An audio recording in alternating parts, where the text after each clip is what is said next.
और भी परेशानी आती है कि ऑडियो में दोस्तों अक्सर जमीन की मापी में लोग फीट और इंच में तो माप लेते हैं, लेकिन उसको धूर में निकालने में कोई दिक्कत आती है। और जमीन में खासकर ये भी दिक्कत कि पूरी लंबाई एक समान नहीं होने के कारण और भी परेशानी आती है कि आखिर इसका एरिया हम कैसे निकालें।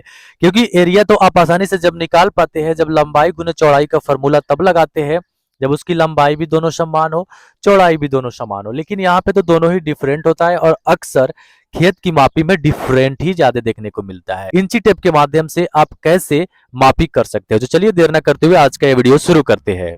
इससे पहले दोस्तों आप इस चैनल पे यदि पहली बार विजिट किए तो सब्सक्राइब जरूर कर लेंगे और वीडियो पसंद आए तो लाइक करेंगे, हो सके तो ज्यादा से ज्यादा शेयर भी करेंगे। तो सबसे पहले दोस्तों आपको देर न करते हुए यहाँ पे इसकी एरिया को निकालते हैं। जैसे कि मैंने इसकी माप कर ली है दिशा वाइज पूरे।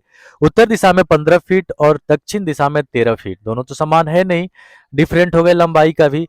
तो ऐसे भी यहाँ पे आए दोस्तों तो पूरब दिशा में 13 फीट 5 इंच है। तो यहाँ भी आपको जो दिक्कत आती है वो भी आप सीख जाएंगे, क्योंकि सारे कॉमन दिक्कत जो सबके साथ होती है उसको लेके बना रहे हैं।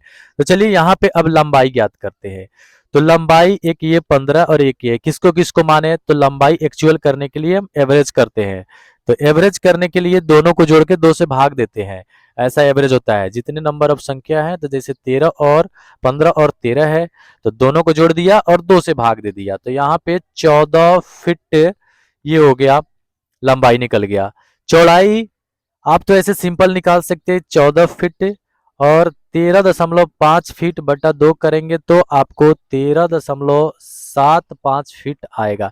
लेकिन यहाँ पे दोस्तों ये गलत हो जाएगा, क्योंकि यहाँ पे 0.5 आप ऐसे नहीं ले सकते हैं, क्योंकि ये 5 इंच है और आपको पता है कि 12 इंच में 1 फीट होता है ना कि 10 इंच में।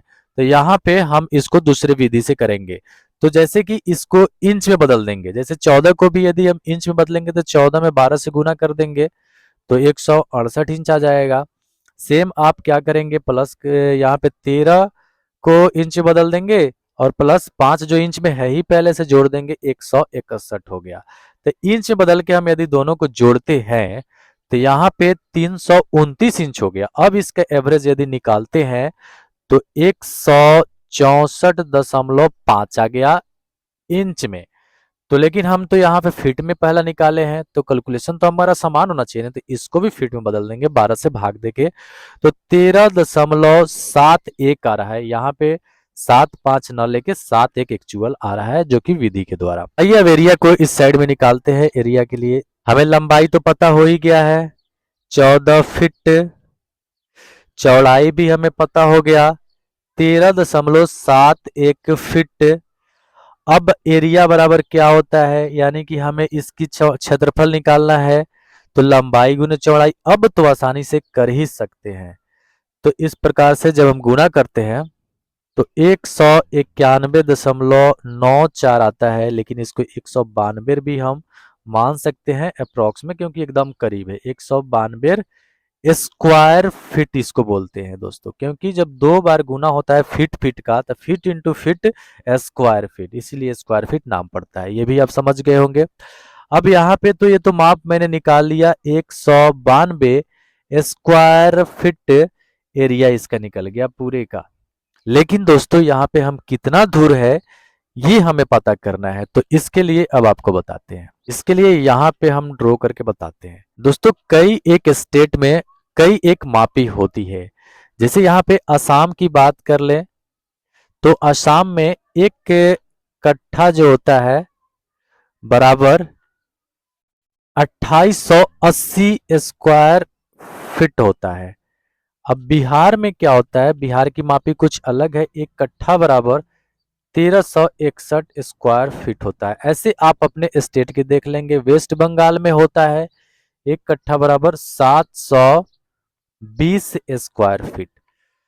तो आप जैसे मैं बिहार की कैलकुलेशन करूं तो एक कट्ठा में 1361 स्क्वायर फीट, तो हमें एक धुर में कितना होगा, तो एक धुर यानी 20 धुर बराबर एक कट्ठा होता है, आपको पता है। तो 20 से भागा दे देंगे, 68.05 स्क्वायर फीट, यानी कि एक धुर में इतना स्क्वायर फीट होता है। ये चीज मुझे लाना पड़ा क्योंकि अब इसका काम यहाँ होगा। क्योंकि 192 स्क्वायर फीट जब हमारा एरिया निकल गया है तो इसमें यदि 68.05 से भाग दे देंगे तो धूर नहीं निकल जाएगा। तो कितना धूर निकलेगा, तो 2.82 धूर जो आप बोलते हैं वो इतना धूर, यानी कि यहाँ पे अब हम लिख देते हैं 2.82 धूर। यानी कि इसको अगर भाषा में बोलो तो ये 2.25 धूर से भी ज्यादा है, यानी कि 2.75 धूर बराबर तो 2.25 धूर हो जाता है, लेकिन उससे भी ये ज्यादा है। अगर इसको दूसरी भाषा में बोले तो जैसे इतना बराबर 1 धूर होता है, तो 2 धूर का 136 स्क्वायर फीट तो निकल गया। तो यानी कि अब माइनस कर देंगे इसमें से 136, तो आपका कितना बचेगा, 56 बचेगा। तो यानी कि 2 धूर 56 स्क्वायर फीट, ऐसे ही बोल सकते हैं 2 धूर 56 स्क्वायर फीट। तो आप यहाँ भी कर सकते हैं, ये पौन धूर के लगभग में है, क्योंकि 1 धूर में तो 68 स्क्वायर फीट होता ही है, तो ये 56 स्क्वायर फीट है, तो पौन धूर के लगभग, पौन धूर से ज्यादा ये भी है। तो वही बात हुई, आपको समझाने के लिए मैंने इतना कुछ कहा, लेकिन आपका रिजल्ट जो है 3 स्टेप में निकला। पहली बार हम लोगों ने क्या समझा, तो यहाँ पे जमीन की अलग अलग मापी थी, तो उसको एवरेज करके लंबाई, एवरेज करके चौड़ाई निकाल दिए। जैसे कि यहाँ पे लंबाई निकल गया और चौड़ाई निकल गया। अब क्षेत्रफल तो आसानी से निकाल सकते हैं, लंबाई गुने चौड़ाई, 192 स्क्वायर फीट इसका एरिया निकल गया, लेकिन निकला स्क्वायर फीट में। कितना धूर है, कितना कट्ठा है, इस भाषा में निकालने के लिए अब मापी जो प्रमाणित मापी है उसको नेट पे आप देख लेंगे आपके स्टेट की क्या है। तो मैंने नेट पे देखा तो बिहार असम की अलग अलग है। बिहार की 1361 स्क्वायर फीट है 1 कट्ठा में। तो बिहार में 20 धूर का 1 कट्ठा होता है, तो 20 से भागा देंगे तो 1 धूर में निकल जाएगा इतना।